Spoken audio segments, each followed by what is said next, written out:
എന്റെ പാലാട്ട്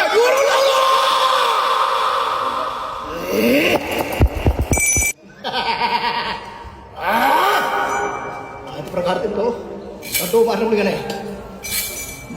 കണ്ടോ? ഏത് പ്രകാരത്തിൽ കണ്ടു? ശക്തി നിറഞ്ഞിരിക്കുന്ന മഹാദൈവം തന്നെയല്ലേ? പ്രകാരത്തിൽ തന്നെയല്ലേ അല്ലേ?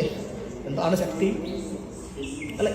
ഷായ എന്നാൽ ഐശ്വര്യമാകുന്നു, ഉക്തി എന്നാണോ അത് പരാക്രമമാകുന്നു അല്ലെ? ഐശ്വര്യവും പരാക്രമം നിറഞ്ഞിരിക്കുന്നതായ മഹാദൈവം തന്നെയല്ലേ മാനവജന? അന്ന് അല്ലെ മുക്കാൽ പോകുന്നതായ പെരുവഴിക്ക് ഒരു കണ്ടം മരം തറപ്പിച്ചിരിക്കുന്ന വിളക്ക് കത്തിച്ചിരിക്കുന്ന നന്ദാദൈവം, വലത് കൈയിൽ തൃശൂലമെന്നും ഇടത് കൈയിൽ അണ്ടമണിയെന്നും ഇരുകരങ്ങളിൽ അഗ്നിയെന്നും കരിങ്കോഴി മാംസം കടൽ പോലെ ചെങ്കുരിച്ച് മുക്കണ്ണ കോത്തിരി 3 നെല്ലിൻ്റെതായ അമൃതകലശമെന്നും അങ്ങനെ ഇരിക്കുന്നതായ വരങ്ങളൊക്കെ നാം ഉണ്ടാക്കി തന്നു. പോകുന്നവന്റെ പോക്കണ്ടും വരുന്നവരെ വരുത്തു കണ്ടും വാവു ശങ്കരോ 10ാമതായി എന്നിരിക്കുന്നതായ 4 മുഹൂർത്തത്തിങ്കിൽ കൂടിക്കണ്ടോളൂ ഗുളികന്മാരെ എന്നിരിക്കുന്ന വരകളെ തന്ന് അന്ന് ഞാനും എൻ്റെ മുറ്റുന്ന മൃഗന്മാരെ ഭൂമിലോകത്തിന് തുള്ളിപ്പുറപ്പെട്ടു അല്ലേ?